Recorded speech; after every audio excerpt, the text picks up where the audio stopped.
এখন কলকাতার অলিতে গলিতে যেমন নেড়ি কুকুর দেখেন, জানেন একটা সময় এই নেড়ি কুকুর প্রায় ছিল না বললেই চলে। তবে তার বদলে যেটা ছিল সেটা হলো শিয়াল।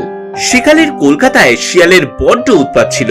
কখনো তারা ঘরে ঢুকে খাবার চুরি করত, কখনো আবার ছোট শিশুদের তুলেও নিয়ে যেত। মাঝে মধ্যেই শোনা যেত কাউকে না কাউকে শিয়ালে কামড়েছে। কিন্তু 19 শতকের মাঝামাঝি কোথা থেকে জানি নেড়ি কুকুরের আমদানি হলো, আর কিছু বছরের মধ্যেই তাদের সংখ্যা এত বেড়ে গেল যে তাদের সাথে শিয়ালরা কিছুতেই পেরে উঠল না। কেউ মারা গেল কুকুরের কামড়ে, কেউ বা পালিয়ে বাঁচল। কলকাতায় আজ শিয়াল প্রায় দেখা যায় না বললেই চলে। তবে এককালে এখানে যে প্রচুর শিয়াল ছিল সে তো শিয়ালদহ নাম থেকেই বোঝা যায়। জানেন, সল্টলেকের বনবিতানে একবার শিয়ালের অভয়ারণ্য করার প্রস্তাব উঠেছিল, তবে শেষমেশ সেই সব কিছুই হয়নি।